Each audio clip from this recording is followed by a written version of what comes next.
Hello everyone, welcome back to Ankita biology. आज का हमारा वीडियो बेस्ड होगा basically types of restriction enzymes पे। हम रेस्ट्रिक्शन एंजाइम्स का बेसिक पार्ट ऑलरेडी स्टडी कर चुके हैं। जिन्होंने भी बेसिक पार्ट स्टडी नहीं किया है, डिस्क्रिप्शन बॉक्स में उसकी लिंक शेयर कर दी जाएगी, आप वहाँ जाकर स्टडी कर चुके हैं। आज का हमारा वीडियो बेस्ड होगा बेसिकली उसके टाइप्स पे। किसी भी एंजाइम्स को उसके डिफरेंट पार्ट्स या डिफरेंट टाइप्स में डिवाइड करने के पहले हमें ये जानना जरूरी है कि उसको किसके बेसिस पे डिफरेंट टाइप्स में डिवाइड किया गया है, उसका बेसिकली बेस क्या है उसको डिवीजन करने का। तो टाइप्स ऑफ रेस्ट्रिक्शन एंजाइम्स या रेस्ट्रिक्शन एंजाइम्स को डिवाइड करने का जो बेस होता है वो उसमें अलग अलग उसके कंपोजिशंस हो सकते हैं कि किस बेसिस पे उसे डिवाइड किया गया, उसके कंपोजिशन के बेसिस पे कि वो कितनी सब यूनिट से मिलकर बना हुआ है, उसकी कैटालिटिक साइट्स क्या होगी, वो कहाँ पे जाके अटैक करेगा, उसकी रिकॉग्निशन सीक्वेंस क्या होगी, रिकॉग्निशन सीक्वेंस से वो up stream down stream cut करेगा या सेम ही सीक्वेंस पर ही कट करेगा। अब आप सोच रहे होंगे रिकॉग्निशन सीक्वेंस और रेस्ट्रिक्शन सीक्वेंस तो एक ही होती है, मतलब उसी सीक्वेंस पे जाकर कट कर देगा। ऐसा बिल्कुल नहीं होता है। सपोज ये आपका डीएनए है, डीएनए में एक एंजाइम, कोई भी रेस्ट्रिक्शन एंजाइम हुआ, उसकी ये रिकॉग्निशन सीक्वेंस है GATT फॉर एग्जाम्पल, ये उसकी रिकॉग्निशन सीक्वेंस है। तो ज़रूरी नहीं है, या रेस्ट्रिक्शन साइट्स है उसकी, तो ज़रूरी नहीं है कि वो इसी रेस्ट्रिक्शन साइट्स पे जाके क्लीवेज करे या इसी रेस्ट्रिक्शन साइट पे जाके डीएनए को फ्रेगमेंटाइज करे। बिल्कुल ज़रूरी नहीं है। वो इस रिकॉग्निशन साइट के अप स्ट्रीम और down stream, up stream it means 5' direction की ओर और डाउन स्ट्रीम मतलब 3' डायरेक्शन की ओर डीएनए के अप स्ट्रीम या डाउन स्ट्रीम कहीं पर भी कितने भी बेस पेयर को छोड़ के कट कर सकता है। तो रिकॉग्निशन साइड और उसकी क्लीवेज साइड डिफरेंट हो सकती है। तो उसी के बेसिस पे कि वो जहाँ रिकॉग्नाइज कर रहा है जिस सीक्वेंस को वहीं पर कट करेगा, उसी साइट पे कट करेगा या उसकी डिफरेंट साइट पे कट करेगा, उसके बेसिस पे भी रेस्ट्रिक्शन एंजाइम्स को डिफरेंट टाइप्स में डिवाइड किया गया। चलिए स्टडी करते हैं रेस्ट्रिक्शन एंजाइम्स के डिफरेंट टाइप्स। रेस्ट्रिक्शन एंजाइम को मेनली 3 टाइप्स में डिवाइड किया जाता है। बेसिकली रेस्ट्रिक्शन एंजाइम्स के types of restriction enzymes, RE मतलब रेस्ट्रिक्शन एंजाइम या रेस्ट्रिक्शन इनटू न्यूक्लियस, 3 टाइप में डिवाइड करेंगे उसे। टाइप 1, टाइप 2 रेस्ट्रिक्शन एंजाइम्स और type 3 restriction enzyme. Type 1 restriction enzymes सबके अलग अलग को फैक्टर्स होंगे कि एंजाइम्स को कौन एक्टिव करेगा कौन एक्टिव नहीं करेगा। वीडियो से रिलेटेड जहां पर भी आपको डाउट आप बिल्कुल कमेंट करके पूछ सकते हैं। चलिए देखते हैं। सबसे पहले टाइप 1 रेयरली यूज में आने वाले हैं, टाइप 1 और टाइप 3। क्यों, उसका भी रीजन हमें आगे पता पड़ जाएगा। ये दोनों रेयर यूज में आते हैं, रेयरली यूज में आते हैं। टाइप 1 भी और टाइप 3 भी। सबसे ज़्यादा मोस्ट कॉमन RDT में यूज होने वाला जो रेस्ट्रिक्शन एंजाइम्स है वो टाइप 2 में आने वाले रेस्ट्रिक्शन एंजाइम हैं। कॉमनली जो यूज होते हैं वो कौन से होते हैं? टाइप 2 रेस्ट्रिक्शन एंजाइम सबसे ज़्यादा यूज में आने वाले। टाइप 1 रेस्ट्रिक्शन एंजाइम्स के बारे में कहा जाए तो type 1 restriction enzyme मल्टीमेरिक subunit से मिलकर बना होता है। उसमें डिफरेंट सब यूनिट्स होती हैं। मल्टीमेरिक सब यूनिट्स मिलकर बना होता है। टाइप 1 के बारे में कहा जाए तो मल्टीमेरिक सब यूनिट से मिलकर बना होता है।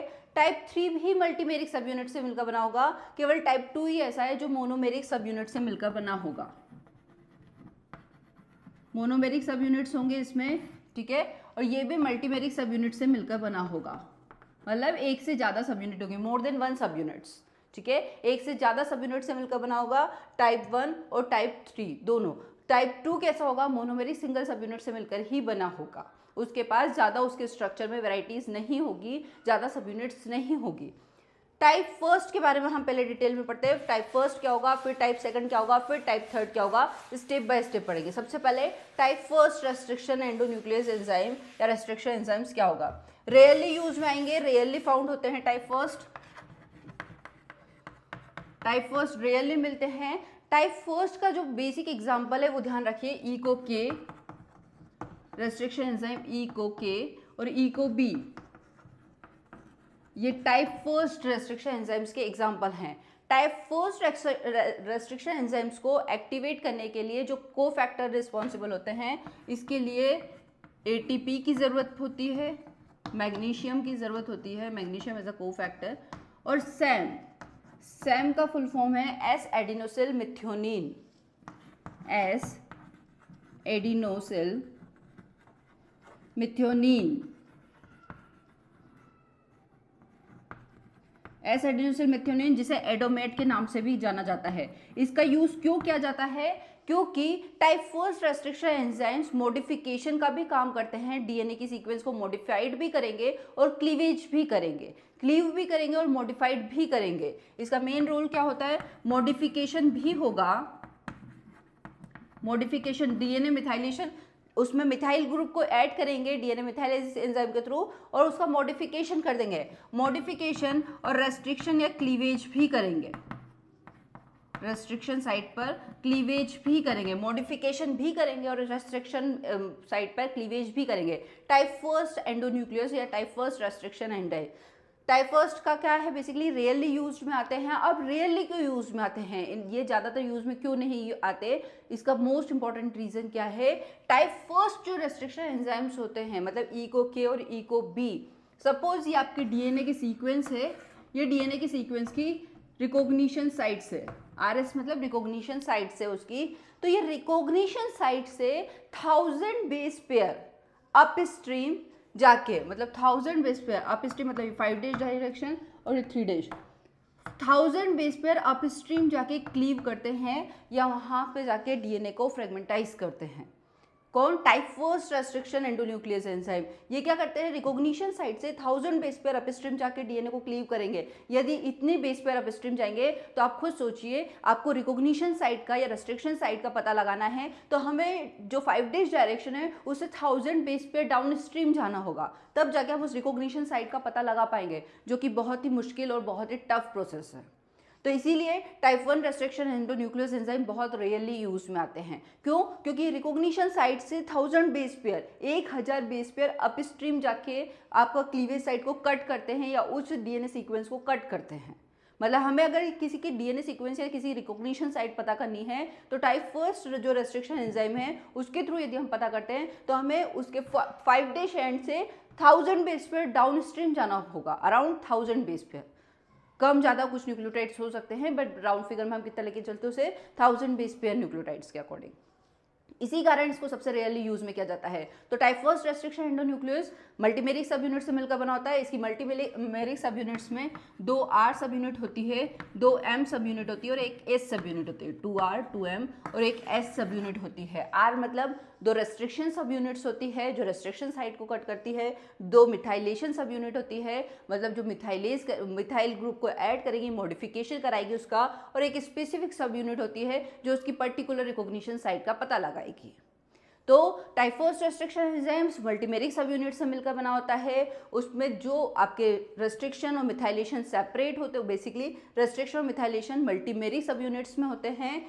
किन किन एग्जाम्पल क्या है? इको के, इको बी। कौन कौन से कोफैक्टर यूज किए जाएंगे? एटीपी, मैग्नीशियम और एस एडेनोसिल मेथियोनिन। ये क्या होता है? जनरली आपका मिथाइल ग्रुप का डोनर होता है। मैग्नीशियम और एटीपी यूज करने का रीजन क्या है? ये एंजाइम की कैटालिटिक एक्टिविटी को इंक्रीज करते हैं, मतलब टाइप फर्स्ट एंजाइम की कैटालिटिक एक्टिविटी को इंक्रीज करेंगे। मॉडिफिकेशन भी होगा, मतलब ये मॉडिफाइड ही करे तभी मिथाइल ग्रुप को ऐड कर रहे हैं। कितने न्यूक्लियोटाइड बेस पर अपस्ट्रीम या डाउनस्ट्रीम कट करेगा? तो रिकॉग्निशन साइट पर कट ना करते हुए उसे 1000 बेस पेयर अपस्ट्रीम जाके कट करता है। तो ये था आपके पास type first restriction endonuclease enzyme. Type second restriction endonuclease enzyme को देखते हैं। Type second restriction endonuclease enzyme सबसे ज्यादा पाया जाने वाला रेस्ट्रिक्शन एंडोन्यूक्लियस एंजाइम होता है। टाइप सेकंड सबसे commonly present restriction endonuclease enzyme होता है, सबसे ज्यादा पाया जाता है। कॉमनली सभी जितने भी आरडीटी प्रोसेस में जेनेटिक इंजीनियरिंग में यूज होता है वो type second restriction endonuclease enzyme use किए जाते हैं। क्यों इनको यूज किया जाता है? Type second restriction endonuclease enzyme की जो इसमें रिकॉग्निशन साइट्स और क्लीवेज साइट दोनों सेम होती है, मतलब ये जिस सीक्वेंस को रिकॉग्नाइज करेगा डीएनए की उसी सीक्वेंस पे जाके कट करेगा। ये रिकॉग्निशन सीक्वेंसेस की यहीं पर जाकर उसी सीक्वेंस पर जाके कट करता है, ना अप स्ट्रीम ना डाउन स्ट्रीम। तो हमें यही चाहिए था, कोई ऐसा एंजाइम चाहिए था जो उसी सीक्वेंस रिकॉग्निशन सीक्वेंस को कट करे या उस डिजायर्ड सीक्वेंस को जो हमें चाहिए।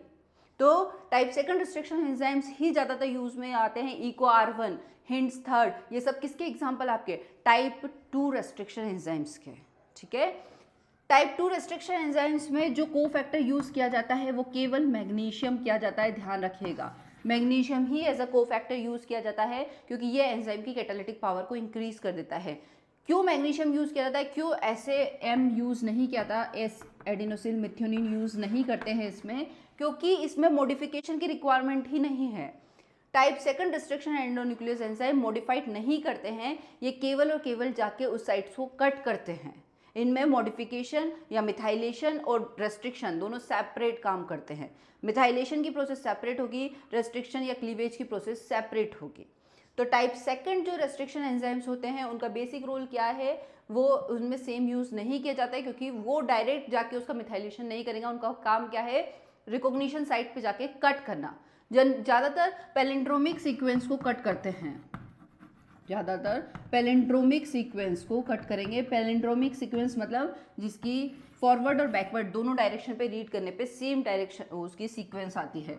फॉर एग्जाम्पल, बहुत कॉमन एग्जाम्पल है MADAM मैडम, तो इसको फॉरवर्ड डायरेक्शन से अगर आप रीड करोगे या बैकवर्ड डायरेक्शन से रीड करोगे तो सीक्वेंस कैसी होगी, सेम होगी। तो वो सीक्वेंस क्या कहलाती है, पैलिंड्रोमिक सीक्वेंस। ज़्यादातर किस सीक्वेंस को कट करते हैं, पैलिंड्रोमिक सीक्वेंस को, वो भी कितने बेस पेयर की, 4 to 8 बेस पेयर की पैलिंड्रोमिक सीक्वेंस को कट करते हैं। ठीक है, टाइप सेकंड रिस्ट्रिक्शन एंडोन्यूक्लियस की बात करें, सबसे ज़्यादा पाया जाने वाला restriction endonuclease example eco R1, सबसे most common example eco R1, जो किसका एग्जाम्पल है, टाइप सेकंड रिस्ट्रिक्शन एंडोन्यूक्लियस का। क्या क्या यूज़ किए जाते हैं, कितनी सीक्वेंस को कट करेगा, उसी सीक्वेंस को कट करेगा, रिकॉग्निशन जहाँ पर होगा उसी सीक्वेंस का ब्रेक डाउन करेगा टाइप 2 रेस्ट्रिक्शन एंडोन्यूक्लियस। आईडीटी और जेनेटिक इंजीनियरिंग में सबसे ज़्यादा यूज़ होने वाला टाइप 2 रेस्ट्रिक्शन एंडोन्यूक्लियस होता है। मोनोमेरिक सब यूनिट से मिलकर बना होता है। इसमें ऐसा नहीं है कि बहुत ज़्यादा सब यूनिट्स आपस में जुड़ेंगी और टाइप 2 का फॉर्मेशन करेगी। ठीक है, नेक्स्ट मूव करते हैं टाइप 3 रेस्ट्रिक्शन एंडोन्यूक्लियस पे। Type 3 restriction endonuclease, type 3 restriction endonuclease. Type 3 restriction endonuclease भी बहुत रेयरली यूज में आने वाला रेस्ट्रिक्शन एंडोन्यूक्लियस होता है। रेयरली यूज में आते हैं ये भी रेयर यूज में आते हैं। अब इसमें क्या होगा, जो इसमें डीएनए सीक्वेंस होगी, जिस सीक्वेंस की रिकॉग्निशन साइट होगी, ये टाइप 3 रेस्ट्रिक्शन एंडोन्यूक्लियस उस रिकॉग्निशन साइट्स के, सपोज ये रिकॉग्निशन साइट है, उस रिकॉग्निशन साइट के 25 to 20 around 25 to 28 base pair down stream जाके कट करते हैं। नंबर्स थोड़े से फ्रिक्वेंटली चेंज हो सकते हैं आपके, किसी बुक में 25 दे रखा है, किसी बुक में 22 to 24 है, but around mid of 25 to 28 ये बेस पेयर डाउन स्ट्रीम जाके कट करते हैं। डाउन स्ट्रीम जाएंगे और उस रिकॉग्निशन साइट को कट, बेसिकली रिकॉग्निशन साइट के डाउन स्ट्रीम बेस पेयर पे जाके क्लीव करेंगे। मतलब ये क्या करेंगे, ये इसका भी सेम प्रोसेस है। उसमें 1000 बेस पेयर अप स्ट्रीम था टाइप फर्स्ट में, इसमें 25 से 28 बेस पेयर डाउन स्ट्रीम जाके कट करेंगे। टाइप 3 रेस्ट्रिक्शन एंजाइम के केस में भी हम ATP, मैग्नीशियम और एस एडेनोसिल मिथ्योनिन का यूज़ किया जाता है। मल्टीमेरिक सब यूनिट से मिलकर बना होगा, एक से ज़्यादा सब यूनिट प्रेजेंट होगी, इसमें more than one subunit present होगी, more than one subunit present होगी। Type 3 restriction endonuclease, Eco P1 और Eco P15 is example of type 3 restriction endonuclease. तो type 3 restriction endonuclease rarely use में आने वाला endonuclease हैं। सबसे ज़्यादा इसमें जो क्या होता है, जो रिकॉग्निशन साइट होती है उसके 25 बेस पे डाउन स्ट्रीम जाके रेस्ट्रिक्शन एंडोन्यूक्लियस कट करता है। इसमें जो कोफैक्टर यूज होंगे, इसमें भी ATP और मैग्नीशियम और एस एडेनोसिल मिथ्योनिन यूज किया जाता है।